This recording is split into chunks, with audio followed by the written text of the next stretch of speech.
Welcome to Resilience Redefined. I'm your host, Michael Ostrolenk. This show is about building better humans, institutions, and systems. On the show, I'll be interviewing many different experts from across many different fields, including human optimization, health and fitness, team building, mind-body medicine. In the institutional space, we're looking at different institutions and how we can create new ones, new models and maps, including in medicine, in education, in intelligence community, in law enforcement, in the military, especially in the special operations community. Thanks for being here and enjoy the show.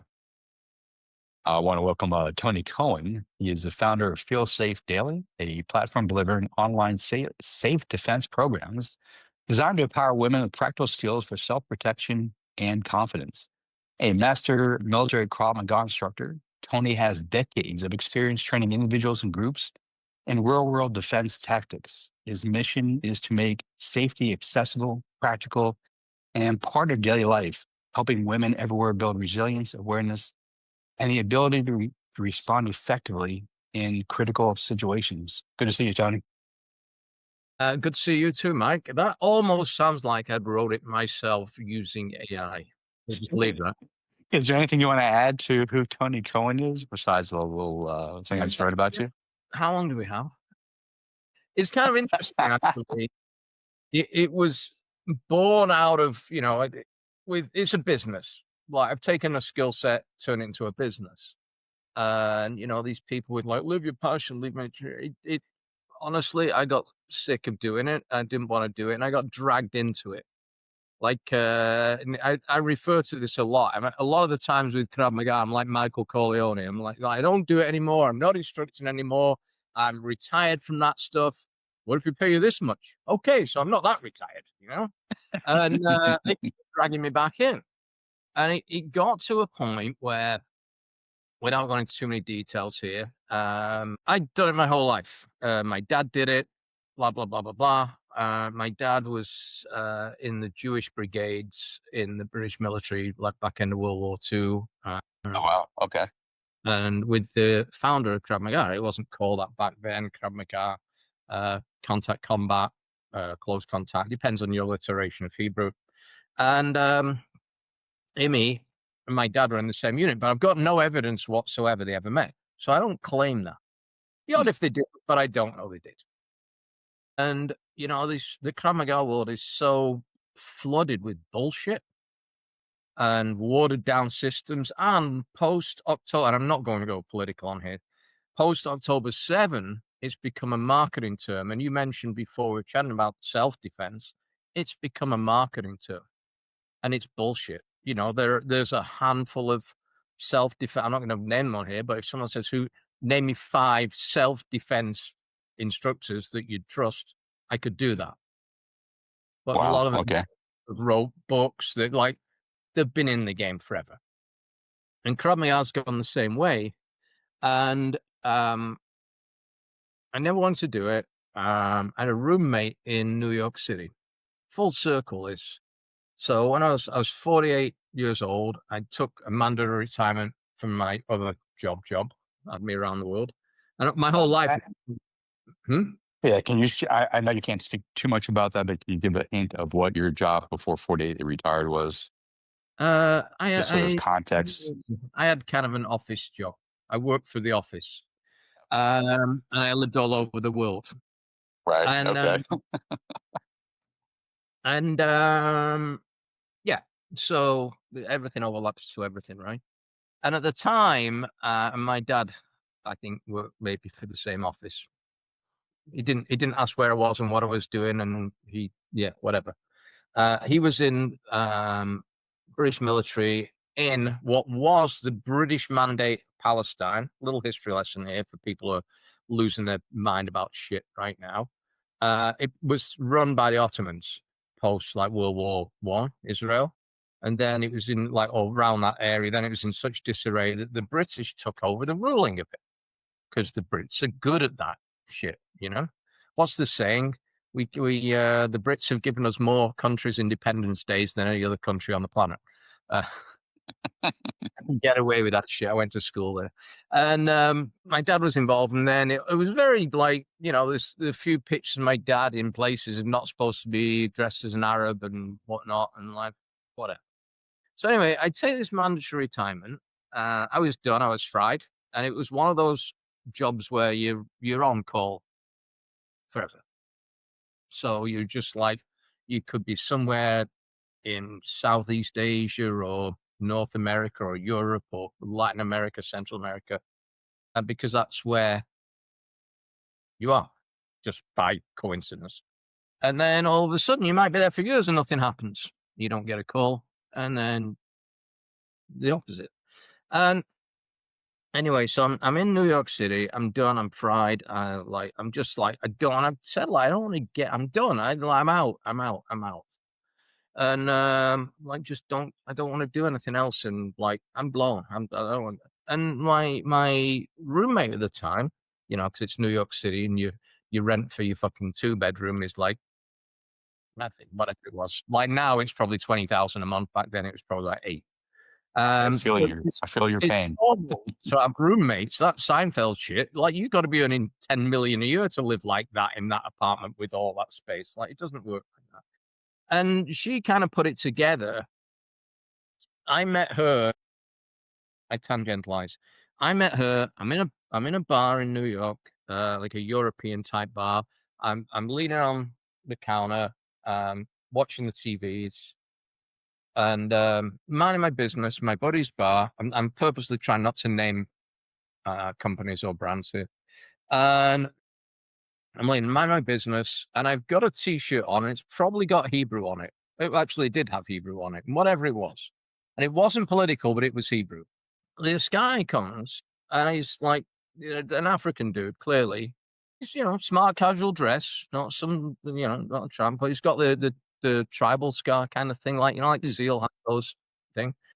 And he's just, and something was going on with Iran. I mean, there's always fucking something going on with Iran, right?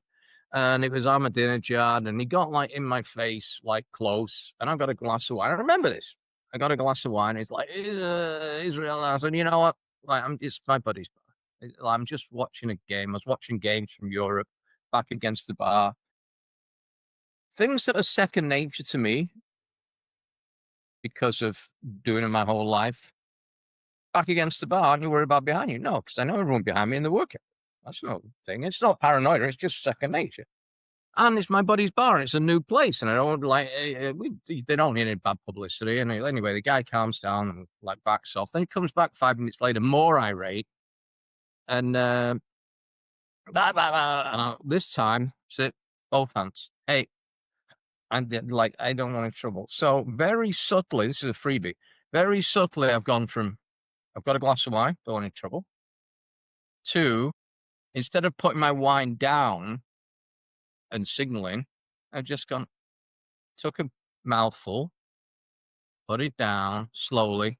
Hey, I don't want any trouble. Just lean slightly. I don't want any trouble. And there's a difference between this, that.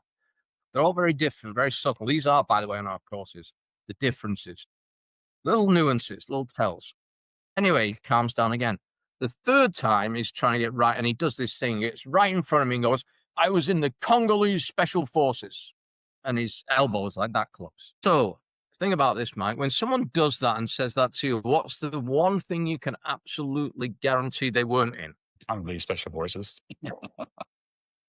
Number one. Number two, he's not from my face. So I know for him, for that to impact me, he's gonna have to do this to do that. Right? So instantly, I've just put my arms up and without realizing doing what I do. This woman is very like good shape in her 40s, very business attire like, in Midtown Manhattan. She just grabs him and says, hey, we gotta go, and drags him out literally now. I'm like, oh, that was weird. Carry on. 6 months later, I run into her in a coffee shop. And I'm saying, listen, like, blah blah blah, just like random coffee shop, Union Square. Get chatting with her, and I said, yeah, I'm not seeing you from. Oh, I went traveling around the world on my own, which, by the way, I think is nuts for women that are untrained. Pure, when I say untrained, from an awareness perspective. Oh, I have situational awareness. Well, number one, you don't, because if you're talking like a military tactic or law enforcement, you've no fucking idea what you're talking about. Awareness, social awareness, then situational. And The ones that tell me they have always got their fucking headphones on, and I'm just like, oh, please don't. So anyway, I'm chatting with her, and I'm just like, I've been traveling, this, that, and the other. So, well, on your own? Yeah, yeah, back. Okay, good. Okay, I'm glad you had a great time, blah, blah, blah. And she told me where she'd been. I went, no, I used to live there, I've been there, blah, blah. Sit down, have a coffee. I said, listen, I've got to ask you a question. I said, your boyfriend? She said, it's my ex-boyfriend. I said, okay, your ex-boyfriend's a dick. She said, yeah, well, he's my ex-boyfriend. I went, yeah. I said, what happened? And she said, well, I used to see this guy, and he was some kind of Israeli blah, blah, blah guy. And I know when that happens and the foot slides back on a certain angle, it's like, that's it. And then she said, I just saw you do that thing. I'm doing it now, sat down. Foot slide, the foot drag, very specific on what's called the foot tripod, where the balance goes. She said, I had a flashback to this guy. I'm like, fuck. Oh, okay. Anyway, we got friendly. We started hanging out. And we ended up getting a place together. She'd split up with this guy. The place was too big, whatever. She wanted someone to pay the rent. So we ended up getting this place together. She became my roommate. She was a lawyer, head of HR, didn't feel safe around her CEO. Wow. Okay. Wasn't this funny? This is like 13 years before the Coldplay concert. Mhm. Like, hey, I want you to teach me some tricks. I'm like, I know what that means. I said, listen, I can't. Like, I'm on someone's payroll. I can't. I just can't. Well, no, no, no. Listen, believe me, those guys fucking know everything. They'll know. I just can't. My 48th birthday, and she knew because I told her, like, 48, I'm out, done. On my birthday, said, you can do it now. Fuck, okay. I did 2 hours with her in my buddy's gym. And she just, after 2 hours, she just leaned in and said, you've just changed the way I see the entire world in just 2 hours. I'm like, fuck. That's like, makes me feel a little bit awkward. First ever civilian I trained. And she said, there's millions of women need your help around the world right now.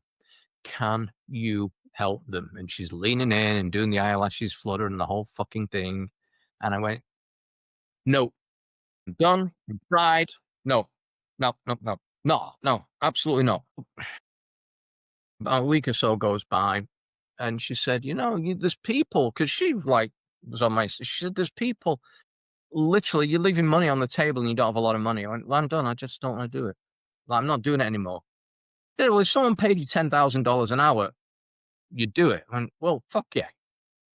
Not that retired, right? But they're not going to. She said, well, there's a price then. I went, oh, okay, it's a fucking price. So anyway, like 2 days later, she shows up with these waivers.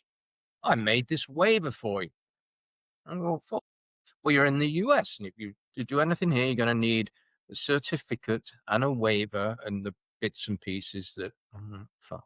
All right, I think it's a gift. Okay, that's very nice. I charge $380 an hour? I'm like, fuck, what? I spent 3 hours on them. This is my roommate and my friend. She's asking me for like $1,200. But I will trade them for Krav Maga lessons, one-on-one. Okay. She said, how much are you going to charge? I went, $380 an hour. She said, you just made that up. I went, fuck yeah. That's it.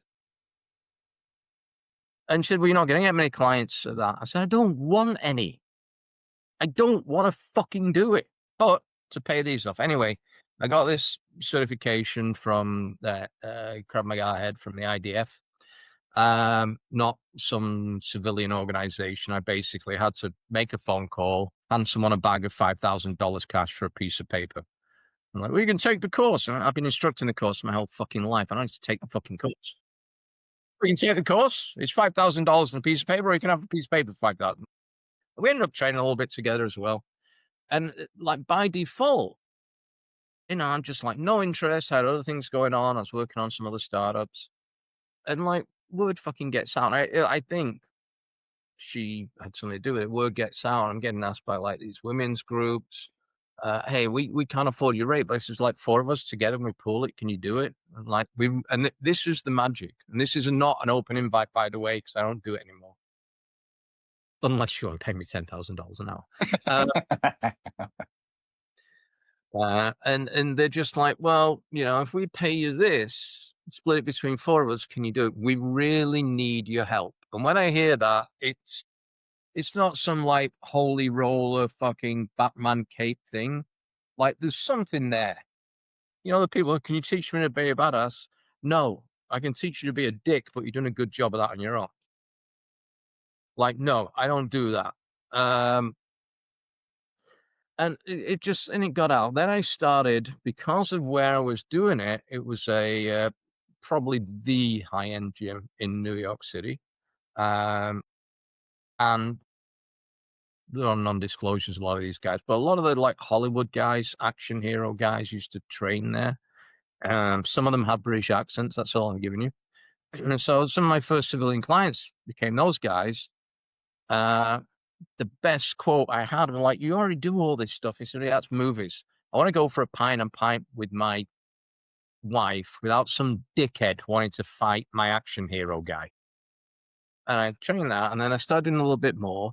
And then I get hit up by a guy from, it's not called SWAT in New York, but I'll use the term SWAT here because a lot of people aren't aware. It's ESU. Yes. I ran into these two guys in the coffee shop. It's kind of funny. I'm in this like coffee shop, burger joint in a really like gritty part of town, which is where I live with her. She got the wrong Craigslist ad, and we thought we were in the Upper East Side. We ended up in Spanish Harlem, but whatever. And really safe, by the way. No one fucked with us. And I see these guys get out this ESU van, and if you're watching this and you're not from New York, it's not a big black van. It literally looks like a paramedic's truck. You know what they are, right? The white ones. Mm-hmm. And these two guys is like the fat guy. They're both in the 50s. The fat guy's the driver. And the other guy's probably about 50 as well. He's in better shape. And they get out and they're doing this thing. They're on both sides of the van, and they're doing that as I would teach it. They're doing that. Oh, yeah, yeah, yeah. And they're doing that classic W formation, doing a quick recce on the building. It's not even on the fucking phone. And I'm like, oh, that's weird. I thought it was paramedics. Anyway, they come in this coffee shop. I'm just there minding my business. And I just asked this guy, do you wear a heavy vest? And he's like, what? Do you wear a heavy vest? Why would you ask that? I said, well, why would you be wearing a fucking thigh holster? And if you know what a heavy vest is, the long one, so you can't use a regular hip holster, you got to have it down there. Again, doing it for the audience. And get chatting with him, same thing again. He sees a Krav Maga thing, not my own brand, just like some old IDF t-shirt thing with the Krav Maga thing. And he looks and he goes, there's a guy in New York City that teaches military Krav Maga, and no one can find him. He said, one of our guys from the unit went teaching it, but it's all this stuff with like belts and all this. He said, I know that's not Krav Maga. I went, yeah, you're right. But there's a guy that does it and no one can find him. I went, yeah, you're looking at him. He went, no, there is. I went, no, seriously.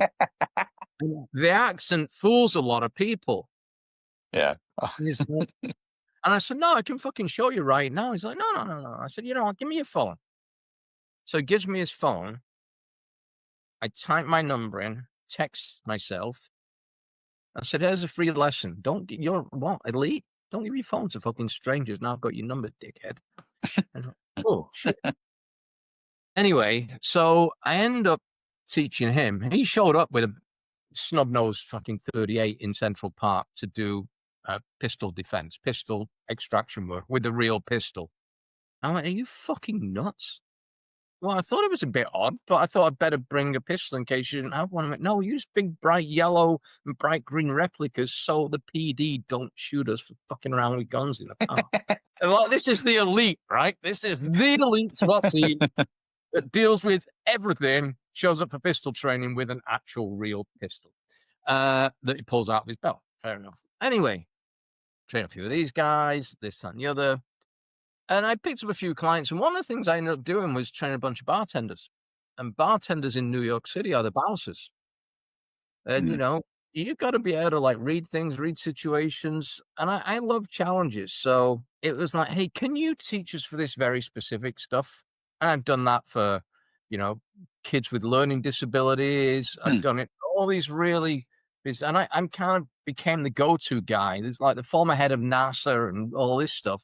They refer people to me that are real oddball cases that like I'm that guy that will go like, yeah, you know what, I'll figure that out. I got enough experience in biomechanics, in neuroscience, and all that thing that I'm not the rah rah rah punch bags do push-ups guy. I'm just like dead against that. And I ended up doing that, then training a few other people, then kind of the secret got out. And it was always like a side gig, like if you pay me enough money, I'll show up. But I'm not interested in it. And training New York bartenders has its benefits if you drink. Um, Basically, I fucking live free. I'd get these texts, "Hey, I'm working at like," and it'd be some high end fucking joint pass by, and I'd living off tips. And there's a complete sidebar in New York City. The tax code is road. Might just be in Manhattan, but it might be all five boroughs. That they're allowed to write off like a third of their drinks. It's the cost of doing business because the way the tax code's wrote, there's so much cash business there. It was might be slightly wrong on this. It was like if you've bought like $10 million worth of liquor this year, we assume you've sold $30 million worth. So that's the bill based on that. We're not going through your books for obvious reasons, New York. And but they would allow every fourth. So these bar owners are like, hey, we know you don't pay for your fucking drinks, but we like having you in here. And fuck the tourists. We don't have to fucking give them free drinks. They're already here. Like, we'll give them to you. I'm like, oh, this was cool. And people, go, that must be really cool. Yes and no. Double-edged sword, right? You've fucking like eating and drinking for free in New York for years. And that takes its toll. Anyway, I got beat up by New York winters completely. Didn't realize it at the time. Things like, depression, seasonal depression, which I used to dismiss bullshit. But if there's a cloud, I'm like, fuck, got to adjust. I know now. Then PTSD, I used to suffer with, like you name it. Like I'm still a little. I'm not obsessive compulsive. Just everything happens to match. That's just the way it is in the right direction and wind up and sit in the same place and do the things. So yeah, I am a little bit of that still, but I had all this and I didn't realize, and it got to the point where I knew I had to get out of New York and broke as fuck. Like broke. I was running an Airbnb for some at the time, so I wasn't paying rent, I was eating and drinking free. I had like trickle feed money coming in. I'm trying all these different startups, a lot of these online businesses, and you name it. And I'm the guy that would walk 30 miles round trip to a coffee meeting to save $2.50 on sub tickets. Like, I'm like, okay, I've got a budget of $20 for a day. If I spend that, it's like this I can't buy. Slice back then when a slice of pizza were $1. So did that, knew I had to get out, committed to getting out the first week of December 2015. No fucking clue what I was doing. I was in my income mainly came from instructing instructors in New York City. So people would fly in for a week or two, and I'd charge big ticket and rent a studio out by the hour, by the day, um, and be a maximum like 8 people. I did that for a few years, and that would basically coast me through the year. And I knew I had to get out. Started a side gig business that turned into a whole industry just by chance, but it also snapped me out my PTSD. And neighbors like, oh, you should move to LA and blah. I'd never been out west at all. And it sounds glamorous, looks great in Hollywood. I've been to LA. If you're watching this from LA, I'm sorry to hear that. But I literally Googled, I'm looking at the weather in LA, and I just Googled um, back when Google was the prominent search engine. Who thought we'd be saying that? 10 years ago, it was like 93% of searches were done by Google. Now it's about 16. It's like, oh, that's a whole different subject, which we can also talk about. I just Googled where has the best weather all year round? San Diego, literally in the world. And I'm like, well, fuck, if I'm moving and I was going to move to LA, I might as well just move there. I don't really know anyone in either place, but I do know some team guys out here because the base in Colorado. Oh, at least I know a couple of people. So moved out here, trying to be incognito, word gets out, I end up doing the same shit here. I don't do that anymore. What if we pay you this much? Okay. But the big difference is you don't have to rent a studio here. You just do it out. And I was doing that and then built another business. I'm one of the original guys behind the whole keto movement, carnivore fasting from over a decade ago.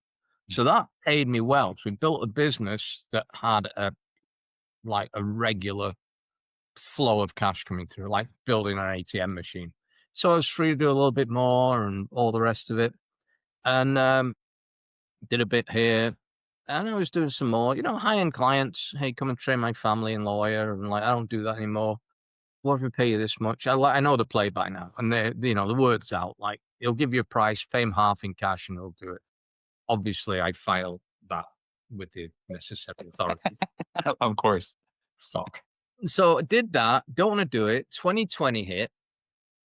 Whatever your personal views are on 2020, if you're watching this, that's your personal views. It kind of, like the other business was all online. And I carried on. If you want to trade with me in 2020, I was fine with it. If you didn't, whatever. We should do it outside, whatever. What do they say? Judge me when you're perfect. The other business, which was flowing, even though it was all online, was predicated by live events all over. So I'd show up at these events or I'd do a bunch of speaking gigs on neuroscience, habit. I mentioned to you earlier that I would speak at Lululemon on performance, all over the place. And, planes, trains, and automobiles literally around this country doing these speaking gigs. But it was to create the interest that led to the business building. And did that, and 2020 hit. So we had the final event in the Hard Rock Hotel in Vegas. It was shutting down that weekend, and it's now the Virgin. So we had the final event. We had people in, this is February 2020. We had people in from China. We had people in from Italy, all over Europe, 2,000 of us in there, whatever. Did this event. World's turned to shit. We don't give a fuck. Event ended. And then within 2 weeks, and we were still laughing about this shit. Just no one got ill. And we're fine. It's just again, I don't care what people's views are. It's your own views. There's always viruses and whatever. And but what happened is it killed our live event business. So fine, we can. And by the way, I was teaching people how to use Zoom in 2015. And it's fun. These things off Zoom. Have you heard of this app called Zoom? I'm like, fuck you. I don't. No, I was telling about this 5 years ago. You didn't want to fucking listen to me, and now you're an expert. No, I'm not doing it. And I literally, my work turned to 15-minute Zoom every day. I'd host. I was bored shitless. The term we used here is supporting local businesses, which meant I'd done my 15 minutes. I'm going to go for a walk by the beach. And if there's somewhere open to grab a fucking cocktail in a plastic thing, it was just nuts here. You weren't allowed in the water. It's an ocean. You know that, right? Yeah. It's insane, right? And I just moved to a new house with a house on the beach, and I couldn't set out of my backyard onto the beach with threats of getting arrested. I'm like, you guys are all fucking nuts. And even the cops I spoke with, they just pulled a mask down. Don't start with us, right? Please, we're with you. And I'm fine, whatever. And I moved again. And when life kind of seems perfect, it throws a curveball. And I wrote it out, but what I didn't realize is I had a gag order put on me in 2020 as well, talking about certain things. One of them was the neuroplasticity, the damage, permanent damage done by humans are social creatures. If you isolate them, it causes issues. That's why they do it in certain situations in the world. I've got to be careful. I was going to say I've never seen a group waterboarding class, but that's a different thing. But don't isolate them, right? And then there was other things as well. And I was talking about it quite open about that specifically. And people are isolated to fuck them up. That's how it works. Yeah, yeah. Uh, and then we're like, I'm going, this is nuts. And then there was a couple of other things I was talking about, and we like, if in doubt, I'm in a situation where I can pick up the phone for most things and call people who are way smarter than me. Let's sit on oversight committees, but don't agree with the government. Like the conscientious fucking one. Like one of them was asked on stage. I'm not going to name him, even though he did it on stage in front of 2,000 people. Someone asked him, Doctor So and So, do you ever read fiction? Yes, I get sent government reports every day. This guy sits on oversight committees, just like calling people like that, and just like, yeah, wow. So I'm like, fine, I'll just do my thing. I've got a business that's going, it's all going good. And my business partner, that business, it would have been about 2022. We're on a call with a guy called Russell Brunson. I don't know if you know Russell. Russell is he has a business called ClickFunnels. So if you bought something that sent you down like an email marketing thing, his business does like $200-300 million a year. And I met Russell years ago a couple of times. Nice guy, very humble, very quiet guy. This is not a plug for his business. I've got no connection. And there's like 4 or 5 of us on this call with him, which is, Russell's like $100,000 an hour to speak on your stage. He's that place at that level. Russell, it was the first guy that I think he did $1 million in sales with a brand new product off the stage live. Like, I'm blown away. And I'm on this thing, and like, Russell just called me out. And we're on there. We had this keto business and this thing and all this stuff going on. He said, like, but Tony, people identify you as this. I'm like, what? They don't identify you as that. They identify you for one thing. And one of the girls on there, good friend of mine, she starts doing these, like women always do, this karate chop shit, whatever the fuck that is. They didn't learn it from me, that's for sure. And she's doing this and went, oh yeah, that thing. She said, that's what everyone knows you for. That's it. You could, there's that old saying, you could learn 7 languages, 18 dialects, and as soon as you open your mouth, people know you're from New York. That guy. And so anyway, I'm like, okay. And then my buddy, my business partner who was on the call, he just said, listen, you're clearly bored shitless. Like, imagine this. It sounds ideal to some people. You've literally got an ATM paying you daily. You live in fucking paradise above the ocean. You do what you want. And like, wow. And I'm like, fuck no. Like, what do I do? I go out, fucking hang out, happy hour, sit by the like, I was bored and he knew it. And he sent me full circle, actually. So this would have been 2022. He sent me $100 million offers, if you're familiar with that. Right. Mhm. And again, I have no connection to Hormozy or any of his businesses or anything. Sent me this book. He said, read that. This is my business partner I have a business with. You're clearly bored. Read that. I know you like. Synopsis will go off in your head.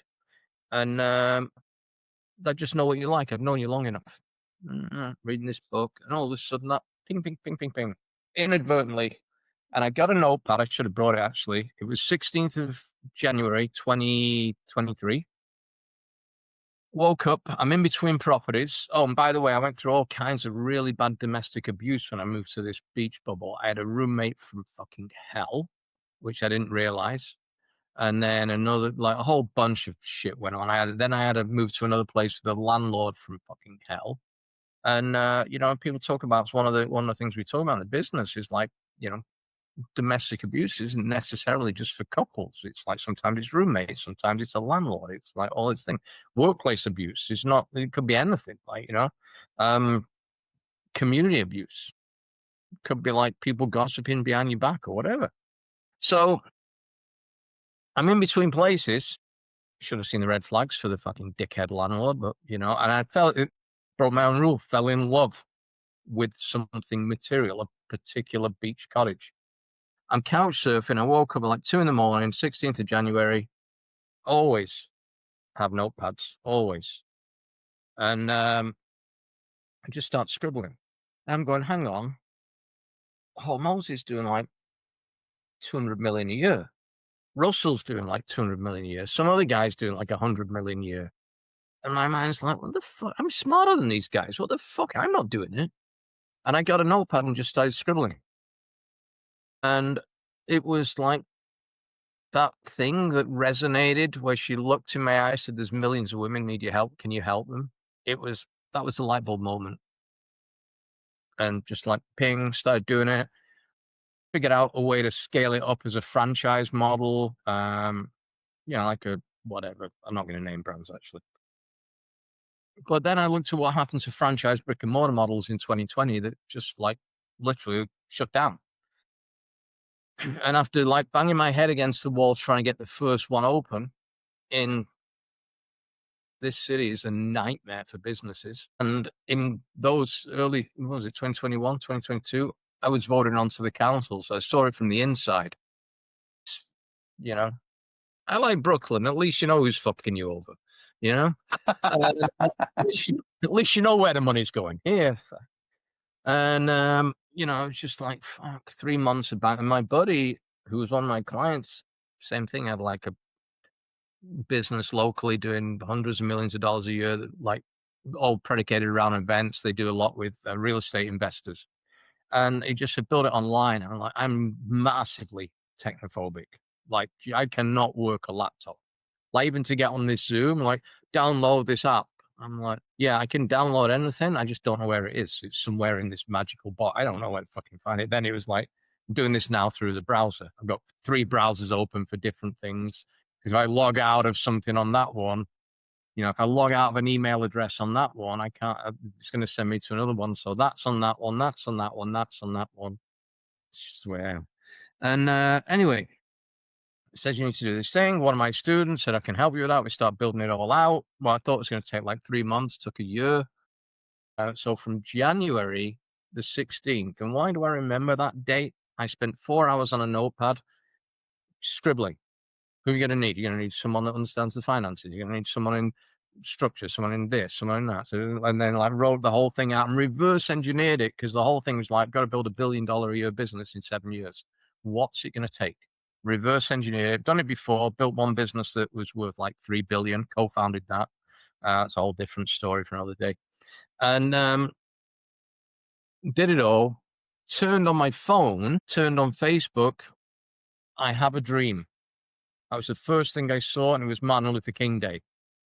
I'm like, fuck, if you're looking for a sign, There you go. there you go. So started on that, started building it out, doing the tech thing. So here's what I've learned in the last 2 years, and this is pertinent for anyone. The tech people, the social media marketing experts have been fucking just like, if you've got a startup or you've got a small business, you're fresh meat for them. They'll tell you something's going to cost this much and takes this, that, and it's like cost more. And they might tell you it takes 6 months, but in reality, it's a click of a button. And you don't know. And they know I don't know anything about this. So nothing was getting done fast enough. I'm building this business that's hemorrhaging money. But I built it arse about face. We built and paid for a year's worth of like content. So our business is modules on a month-to-month basis for women. So if you're on Feel Safe Daily, you can go take an assessment, see if it's a fit for you, and then we'll link it. We're just transferring some stuff right now, and then you can pay by the month. And I test it. Is it better by the year? Excuse me, better by the quarter? And gradually, I train up enough local instructors that I don't need to do face to face. And again, I price myself out of the market. So I run a business now. And someone wants, oh, I want to do this thing with you. Well, you should have done it 2 years ago when I was doing it, because you don't want to pay me then, so you're definitely not going to want to pay me now. However, talk to that guy, talk to that girl, and did all that, focused on it, and just over a year ago last week, I think it was, I saw the Facebook. I love Facebook memories sometimes. Sometimes I like fucking delete that, and I saw it. It was a year ago last week that I fired everyone. Because the project, what I wanted to build into it was a referral program. So, if you're taking our course monthly and you refer 2 people, yours is free. We have this platform that we're using, and they couldn't figure out how to do it. And I'm paying like $10,000 a month out for these people, and the social media marketing experts that say, big red flag, well, if you post too much, I'm like, hang on, I've been paying you for 3 months and we don't have a single fucking extra follower. Like, Mm. yeah, I get it. And if you're watching this and you've got a startup, like, just beware. These guys are like fucking predators. I'm like, fuck you guys. I'm gonna just figure this out. Cause what I did, I downloaded GPT on my phone a year ago and asked it to figure out this problem. And it took, I didn't even know what the word prompt meant. And it took like, I did this thing. I'm like, holy shit. Well, if it does this, that, and the other, and then I sent it to these IT guys. Went, if you do it with AI, we have to test it all. I went, well, I've been testing your stuff for 18 months and it doesn't work. So I'm like 200K in the hole for something that doesn't work. And this thing just figured it out in 5 minutes and I can't work a laptop. So, well, you got to have us because I went, I don't. I called every customer. I did a test with it. Cold called. So this would be February 2024. Call, like cold messaged to get 50 women on board. And I wanted to check retention. I got, we'll do an annual bundle. And I don't want to do an annual bundle if they don't like it. Because I'm not building a short hit business. Yeah, you can go do $1 million day, but what are you doing the day after? Got to do something else. So I wanted to test it. On month 11, we still had 80% of the 50 women. 80. Netflix was at 73%. We beat fucking Netflix on retention. Nice. And I'm like, okay, we've got something here. Need to scale it up. The referral kind of thing was always my plan from the get go. Best form of advertising is always word of mouth. And I'm like getting all this together, and I'm onto something, but I can't figure it out. I called every one of these women, all 50 of them, and I said, "Listen, there's going to be a stall in delivery." I said, I've fired everyone. I've got no fresh content loading, but I'll figure it out. It'll take me a month or so. Me thinking, I just figured that out in like 5 minutes. It took 10 months, 11 months to figure it Oh, out. wow. So again, if you're watching this from a different perspective, the AI marketing space right now is everyone's trying to sell you a course for this, and you need this, and you need that. I've just done 10 months of that, paying for these things, free trials here, or $25 course, and you're getting pinged for $250 like 2 weeks later. And if you've been through this, you know exactly what I'm talking about. And now to the point where I have notifications from my bank with anything at all they don't recognize over like $100. I get a ping and a hold. Yeah. You know this one. So I've been through the gamut with AI to the point where last month I changed something. And from a business perspective, and I kind of talk about the two things together because our whole mission, and I've got investors. I'm like, yeah, no, we'll get like 1 million clients this year. And they went, you're fucking insane. I went, yeah, well, so what?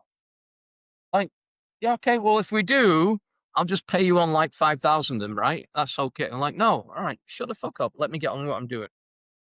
And then, I'm writing a book in the middle of, well, I wrote a book. It's not published yet. Fuck, I called it. And I'm actually changing some of it to a podcast as well. What's the book called? Oh, there we go. The Assassin's Playbook. Okay. 90-day AI adapted marketing program to eliminate your business competition. And so, like one of my investors, was like, that's a bit too strong. I went, no, fuck it. Like, well, the political climate, like, I don't give a fuck. Like that's what it is to eliminate your fucking business competition in 90 days. So I wrote this book, and what happened is all this stuff I did, the culmination of 10 months worth of work, and we ended up getting a woman in the Philippines. I circumnavigated, paying a US company, US specialist company, IT specialist company. They made the mistake of actually putting me directly on a Zoom call with the person doing the work in the Philippines. And as I'm on the call, I'm just like, is that you on Facebook? Yes, it is. I'm just going to send you a request. Like, hang on, I'm paying those guys 1,000 when they're paying her 100. I'll pay her 200. Everyone wins. Fuck those guys. Eliminate your business competition. There you go. Another woman, she connected with someone, and this is how fast things change. I wanted like a Midjourney, a Canva, a graphic specialist to do some stuff for us for this thing. And then started working with a team out of the UK and on some like AI marketing stuff. After sifting through like 9, 10 months, I actually found a group that was legit I could work with, and they're not like spamming the inbox full of upsells and all the rest of it. So I'm working with them on a couple of things that we're building out. And she did this thing for me on Canva, and she was like 25 years, highly recommended. 25 years graphic artist, so we had to do that to put it in that and this, that, and the other, what they call AI agents. Well, when it changed a couple of weeks ago to GPT-5, Mm. it's eliminated all that. And yesterday, I'm with one of the guys who does our course. One of the world's smartest guys. He's a biomechanics expert, works with injured NFL players, Cirque du Soleil, you name it. And again, all these guys are very low key that are worth like, you can pay them a lot of money to speak, but they don't know their own worth and they're full of self doubt, like we all are. And the first page of my book, the dedication is to all those people that wake up every morning with a business thinking, am I doing the right thing? I don't know if this is gonna work. That's everyone. And anyone that tells you any difference, full of shit. But, um, I'm chatting with him. So yesterday it's like, well, I'm doing this and I've done that. And something popped in my head and I'm just chatting with the girl, the barista, she's making a coffee. Um, and I'm chatting with her and I'm just like, we're laughing and joking. Oh, I know this. I used to work there. I said, oh, I know like so and so. She said, oh, yeah, she's cool. I said, you know what? You on Insta? I do this thing. I give her the phone. So I'm adding you on my, I've got this side gig. I went, oh, fuck, you got to speak to me. I said, because I've just started another business, only bras. It's, and she said, what's that? And anyway, do the thing. And, and something popped in my head and I've gone, hey, recreate that banner. Da, da, da, da, da, da, da, da. So it's the banner, save, post on Business Insta. Uh, all the hashtags and everything's already done in my notes, just like copy, paste, post, automatically shares to Facebook, hit the thing to share it to the stories, and then go onto my personal Insta, hit share the stories, do this whole thing in 90 seconds, in start to finish, in front of the girl that's got the side gig, in front of my buddy that's I'm in an hour in that's got great content. And I said, hey, it's done. I said, that's just got out to like 25, 30,000 people in 4 separate places. And he went, Oh my holy gosh, this is shit. amazing. He said, it's like watching someone at high school. They kind of have that flow, like doing all these things. I went, I didn't fucking finish high school, so I wouldn't know. Tony, let me ask you about Feel Safe Daily, though. If Yeah. you wouldn't mind just focusing a little bit on that. Our viewing audience, listening or watching it on video, it could be a married couple, so it could be a husband, or it could be a father, it could be a brother, it could be the wife, daughter, mother, sister, single woman, whatever it happens to be. Talk us through why it's so important for women to be situationally aware and develop some skills to deal with, a VUCA environment which we find ourselves in more and more seemingly in our world today. Yeah. I mean, since 2020, and it's kind of, this was the whole thing. Like, if you do this, there's going to be like mental health issues and angry people in a few years. Here we are. And the world is angry. It doesn't matter what side of that fence you sit on or in the middle or nowhere. It's just the world's angry. Here's the thing. If it gets to physical, chances are you've already lost. Mm. Unless you know how to end it straight away. And then, depends where in the world you are. The letter of the law. Everyone's got a camera. All this kind of stuff, like the awareness thing is, you know, assume if you're in the US, assume everyone's going to sue you every minute of every day for something. Assume anywhere in the world that there's a camera on you. Just start with that assumption. And then, the letter of the law. Like, believe me, there's many a time that I want to deal with a situation and just fuck someone up. But Let me speak to that. Like, I come from Texas, completely different mindset than here in New York. Like, in terms of where in self-defense, Texas? I was in Austin for a year, Okay, I've been in Boston, but California. concealed California. carry, easy to, guns are easy to get, carry, you can carry knives. Like here, you got it, like it's really restrictive in New York. Like, people carry knives here, like a badge of honor. If you've got that knife, like the knife clip, but the big knife, and it's like that symbol. It's like the big truck. It's that symbol, right? If you've got a big knife, you're going to get one of those symbols from me, like your noisy mufflers. We know what that means. And the first place I moved when I came to this country was Texas. So I did Oh, a month in Houston Woodlands, and then I did 5 months in Addison, which is just north of Dallas. Honestly, fucking hated it.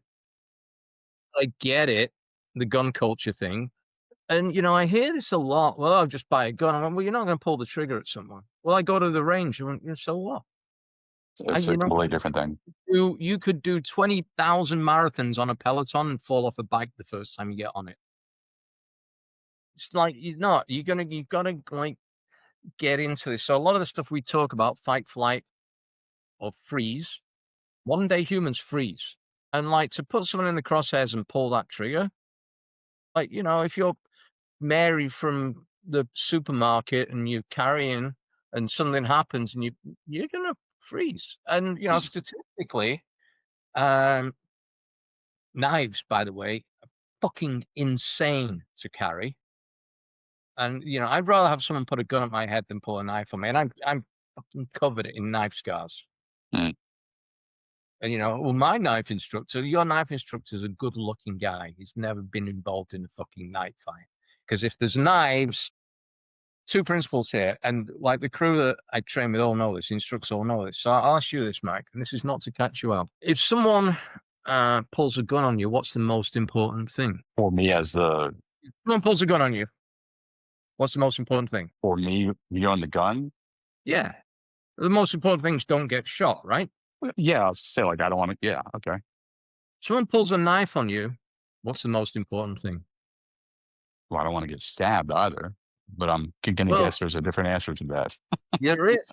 You're gonna get stabbed or slashed if they've got a knife. Don't die. Okay, fair enough. And that's the psychological difference is if someone's got a knife, you're gonna fucking you're gonna you're gonna spill some blood for sure.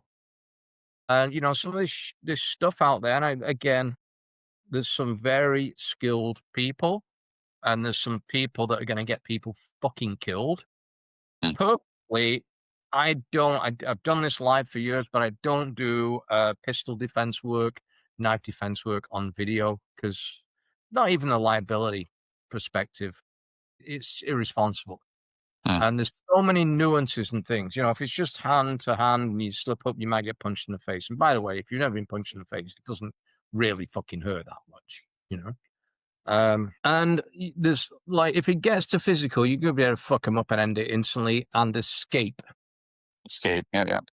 Well, I want to restrain them. Well, you're a fucking idiot. Like, that's a law enforcement job. Like, be safe. Like, feel safe. Like, get out of there. So if you backtrack that, escape, execute, which doesn't necessarily mean terminate, but if you got to execute something very specifically, if there's a threat and you're a female or a guy, there's a couple of things. Generally, they're going to be bigger, stronger, adrenaline fueled. There's only 3% of humans that are sociopaths. And this, by the way, this is both sexes. 3%. And they 97% of people are, rational human beings. Sometimes I look at some shit that people don't want to fucking that could have altered. Looking at again, not getting political, but looking at some responses last week of what people were celebrating and going, that's just not rational. That's the sort of shit I've seen in third world countries, like letting off the AKs into the air. I'm like, this is nuts. However, 97% of people will stick with that figure are rational human beings. 3% are sociopaths. Of the sociopaths, you've got three groups. You've got psychopaths, you've got mentally unstable, and you've got predators. They all require handling from a awareness and the awareness is knowing the difference, and the avoidance is they require different handling in terms of subtle things like eye contact. There's one group you make eye contact with, and there's another, it's a glance and a look away, and there's another you absolutely don't make eye contact with.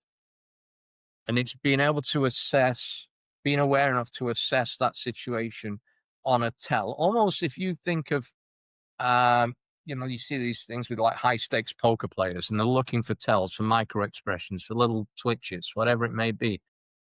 The awareness side of it is starting with self. The obvious thing, this weapon of mass distraction. The first thing I do in face to face is like, if you get anything from this 2-hour course when I was doing them, 3-hour course, just be aware of who is not being aware. You don't have to harp on this, but we absolutely know. So that, ringer off, notifications off, vibrations off, in your pocket. Like, you're not running the fucking world here. Like, Dorothy, you go in a fucking Target. It can wait till you get in the store till you look at your phone. Or, little things like obvious stuff to me, you know, open bags or leaving stuff in certain places. Or, if I go to meet someone for a coffee, like I sit in the same place. I'm like, I fucking know there's people watch certain movies and go, oh, fuck, that's Tony for sure. Because of the characters in the movies doing the same thing, exactly the same place, same seat, just not, and it's not paranoia. So it's just like becomes second fucking nature. Don't put yourself in harm's way. If something feels off, get the fuck. I shouldn't have to get out of that bar. If there's anyone that doesn't have to, it's me. But you know what I do? I get the fuck out of that bar. I shouldn't have to cross the street. I don't have to cross the street, but I do because what's the saying? Follow those that eat their own cookies. Like I do that. I don't need to fucking do that.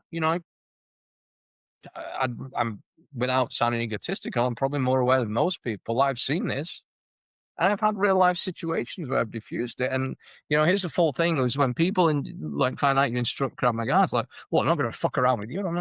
I'm the most fucking peaceful guy you'll meet. Mhm. I never want to get in trouble, ever. So I know enough to fucking avoid it. And the next level is self awareness. Cross the street, just be aware, be open. There's these color coding of awareness. I'm not going to go into it now. There's 4 levels of awareness. And sometimes you go from, most people are in what we call the white. They're just completely oblivious to fucking everything. If you operate in the yellow, which is like peripheral vision, just like not hyper alert, just being aware. And we've got around 11,000 neurotransmitters, neurouptakers in our brain. 10,000 approximately are related to visual. Mm. So if the peripheral vision is dialed in, and again, there's ways you can do this. And the way I look at this, if you're inside a set of lights and you're looking dead ahead, but all of a sudden you look across and some guy goes, "Oh," that's your peripheral vision's dialed in when you let it be.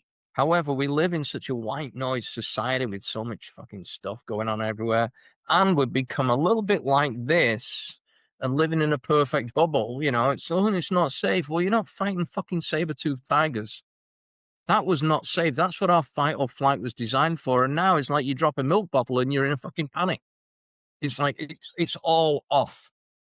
So the self-awareness, then the social awareness, situation, real life. In my buddy's, but I don't drink. I'm not a holy roller like sober, blah blah blah. I've just not had a drink for 3 years. I've been busy, and in my buddy's bar, local side brewery tasting room. Sit at the bar. I drink those like non-alcohol things. Like, fine. I still like live life as normal. And I sat at the bar, and this girl, woman, mid-30s, very clean cut looking, looks like you know white collar type, not just like someone. Shouldn't say just, but looks somewhat professional. And she sits next to me, and I sat there, and I sit down. We just get chatting, and it turns out she's Jewish, and we get chatting about Krav Maga and this, that, and the other. And she's a real nice girl. Her phone is on the bar top with the screen up. And it's like if she's here, I'm there, phone's over there. I notice, but the phone pings, like something pops up on the screen. I'm talking to her. But what I notice is the guy that stood on the other side of her leans over and does one of these. Glances, doesn't know her, clean cut looking guy. So to me, red flag level 2. Something's off. Don't worry about it. Something's off. Anyway, light goes on. Nothing happens. Yeah, just normal night out. Next time I go in there, because my red flag alert's on, I start noticing this guy, and he's not overly friendly to people who are not from there. Oh, that's the beer. It doesn't work there. Those are the beer choices. Always women. Those are the beer choices. The bathroom's there. And I'm going, red flag 4. Something's off with this guy.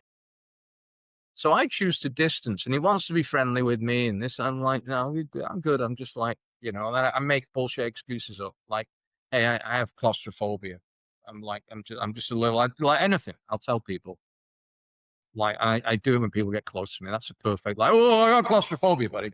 Oh, I'm sorry. Like, get him out of the hot zone. And something's off, and I said, like, don't you like that guy? I said, no, there's something very off about that guy. Oh, no, he's a good guy. He's a nice guy. I said, no, I'm telling you right now, there's something fucking off about that guy. 2 weeks later, I'm walking home down the street. I see some woman screaming at him. It's nighttime. There's a car on the street screaming at him. Listen, just get the fuck away. I don't know who you are. I told you in that bar, leave me the fuck alone. He's followed her to a car. I'm like, but that all started from social awareness of someone just doing that, looking at someone's phone. So in terms of, to answer your question here, who's this important for? Who could use it? This applies whether you're a schoolgirl at college. This applies whether you're a married woman at work. This applies where if you're like these little tells. Women go to coffee shops, bars, they sit there, and some guys like, is anyone sat there? I'm just waiting for my husband. Oh, I'm sorry. Doesn't matter if they're married or not. Why don't wear a ring? No one fucking cares. They're going to target someone. These 3% of people are going to target someone. They're going to target the easy people. Like, we can't do anything about 3% of people have been sociopaths since like humankind. That's it. They're just wired different. And the predators, by the way, don't look like the guys on the Netflix series. They always look like if there was fucking Oscars for performances for that, these guys would win all of them. Unless you know, like, patterns, behaviors, habits, certain tells, you'll never pick them out. Mentally unstable is like the people are okay one day and not like, so some people like angry drunks, that kind of thing would be mentally unstable. Psychopaths, again, are not always raging. There's something that's just like that flip switch. And you know what it is. So it's a case of awareness. Self, I'm sat at a certain place in the coffee shop. My phone's there, my phone's face down, whatever. If you're a woman, like, my bag is zipped up, it's there in front of me, not like somewhere else. Just like stuff that seems so obvious. The first few videos we do on our series, one of them's about an ATM machine. Oh yeah, I know all that. Do you? And it's like 11 points on an ATM machine that you won't have seen. And only 3 of them are actually to do with when you're at the machine. And it's ironically, we're filming this live on the street here in this little beach bubble. And I think it's in the same set. The guy from like the armored truck company gets out across the street and goes to an ATM to get his own money out and gets everything fucking wrong. And I'm going, this is how you do this. This looks like a setup. Like, this is real life. Money doesn't have to look after his own fucking money. So there was that. And then one of the other ones was like, just parking your car in a parking lot. Obvious stuff. We don't park it anywhere in the dark. All right. Well, what if it's dark? Well, what about if it's light? Where do you park it? Well, anywhere. Do you? This thing. But by day 3, and this is why I knew I was onto something. When we started this last year, day 3, someone hit me up. She's from Pennsylvania somewhere. Not that matters. She texted me, said, thanks for this. I can't believe how much dumb shit I do every day. I may as well walk around with a big fucking balloon saying, I'll be parked in this spot every day with my bag open in the passenger seat with the doors unlocked. And to make it easy, I'll put the interior light on so you know where to rob me. She said, I can't believe I do this stuff. I went, yeah, that's it. It's the obvious stuff that we don't see. And that's why these courses work. It's not the rah-rah, like, fuck you up shit. Yeah, that's in there, but that's like the last resort. It should never happen. But in the case that it does, psychopathic behavior. And I train a bunch of narcs in New York City as well. And like, their thing is like when these guys are high on whatever it was then, angel dust or one of these fucking things, special K, whatever. I don't know what it's called. And they said like these guys are just like deranged, they're adrenaline stuff. They're just, they're 100 pounds throwing like 5 cops around. And well, for that you got to immobilize. You got to mechanically immobilize them. You got to understand like the threat, the situation. Like you're not law enforcement. Don't try and restrain them. Someone who doesn't want to be restrained, that's psychopathic, or looking at life in jail, is not going to be fucking restrained. It's like the wolf thing. They're going to bite their own arm off to get out of there. And so it's just like these things. They're like, well, here's what you got to do. Someone like that, you got to snap the cruciate, like from the side, just snap it through. Like it's done. Like they can't I don't care how strung out they are, they can't mechanically stand on it. Or the collarbone's another one. Like pop that shit out. There, snap it. Up. A collarbone works like this, like a suspension bridge. If you hit it that way hard enough, it will react and splinter and come right out through the skin. You can't, nothing works. I don't care how, like nothing's connecting. It doesn't work.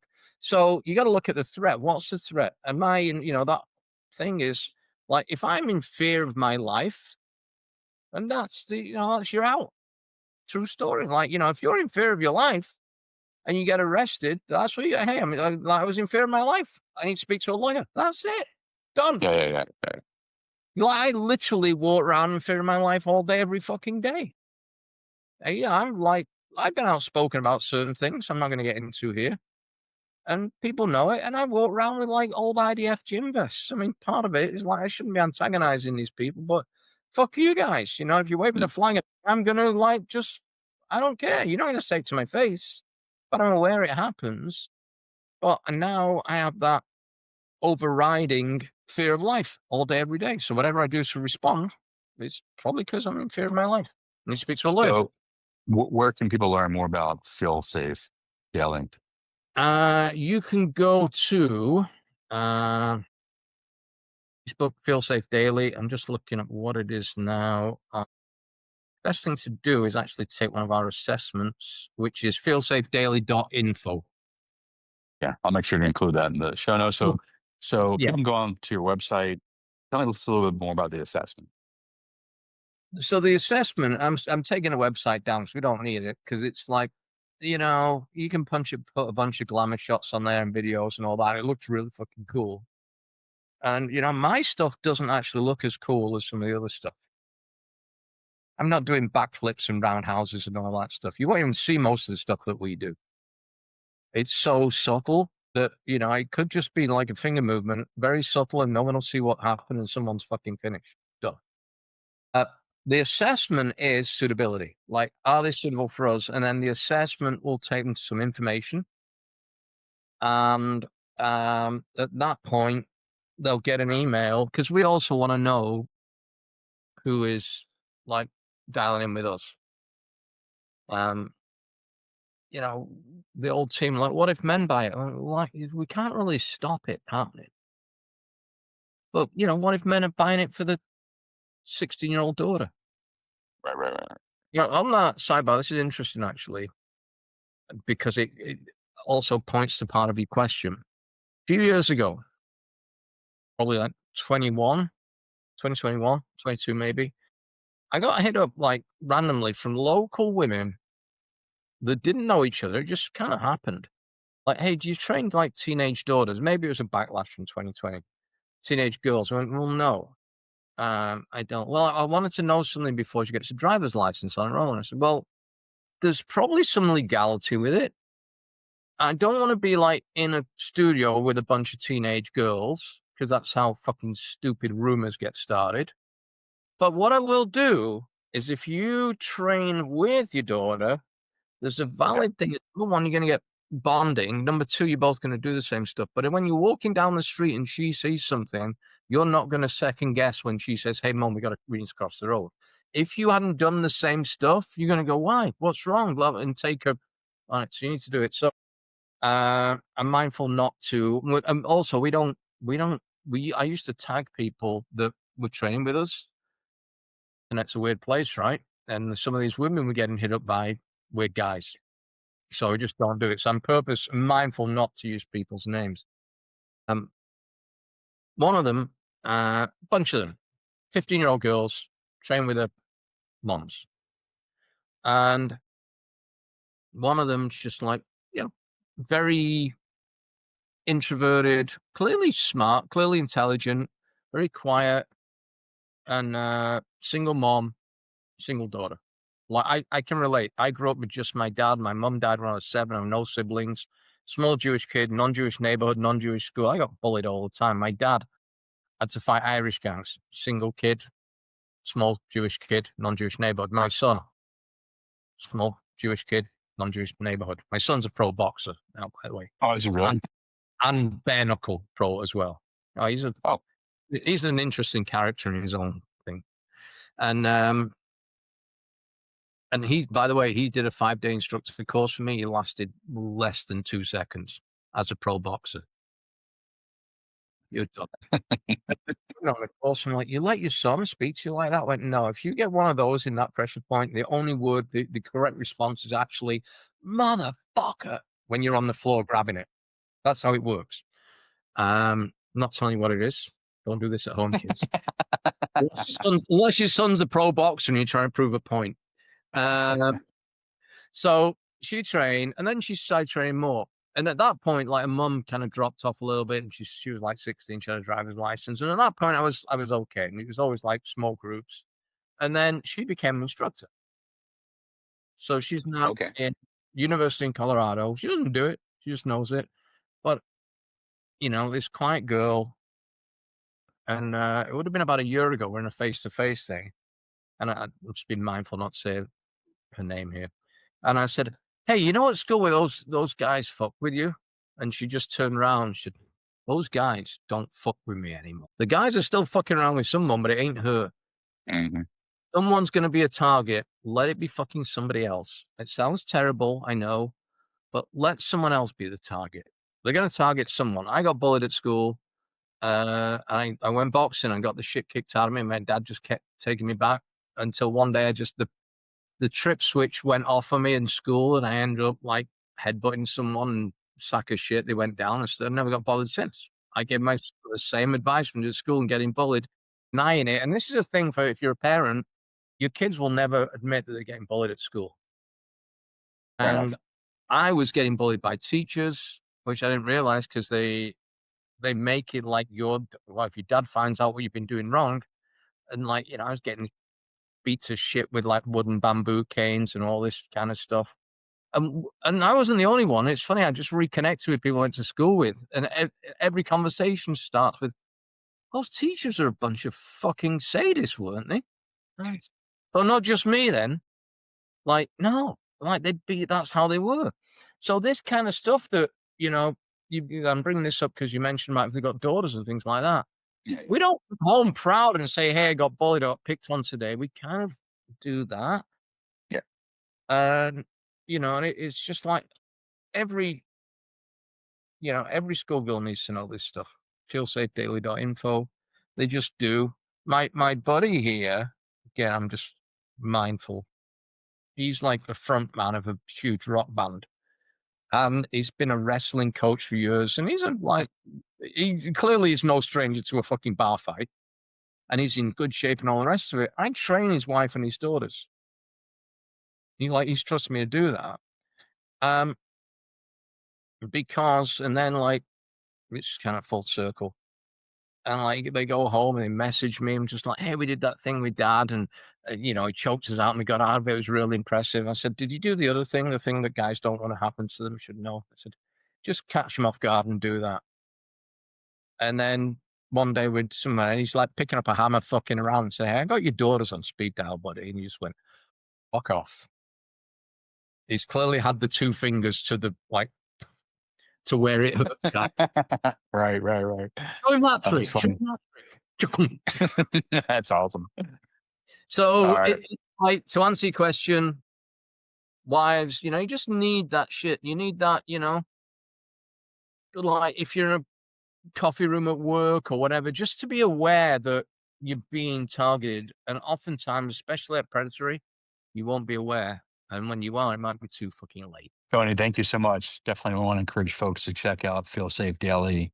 If you're a husband, father, brother, cousin, uncle, hook your related relations, females in your family up. If you're a single woman or you're a married woman, it really doesn't matter. I think it's really important to have all the skills and capacities and the mindset that you just kind of walked us through, so you can at least lessen the likelihood of something critically dangerous happening to you. And to your I'll points that you made, it's not like you want to limit the possibility of actually something happening by not putting yourself in situations. In order to do that, you have to have the right mindset. I'll say one quick thing here, Max. I know you're trying to wrap up. There's a phrase, ego is the enemy. Yeah, yeah. Every one of my high-paying clients where I've trained the families, every one of these guys were in the 40s with daughters or daughter and sons. Every one of these guys could have a fucking bar fight for sure, and have. And they're all in good shape and not like rah, rah, rah, but they could look after themselves. And every one of them's like, hey, I need my daughters to learn this. And the same thing is like, if I go into a bar fight, I'd be fine. Someone breaks in my home and they're there, I wouldn't know what the fuck to do. And more importantly, neither would they. So one of the challenges guys have is like that, not so much the trust, but like the ego thing of like, well, I'm a army or marine or whatever. I know all this stuff. You know what? These guys that really know this stuff have me train their families. Yeah, got it. Option better is because it's not like you're not going to war. You're going to fucking Walmart. Right on. Tony, thank you so much for joining us today. Great to talk to Right. you, Yep. and look forward to continued conversations. Can I go back to my group waterboarding session now? I'm gonna stop recording for that one later. Yeah.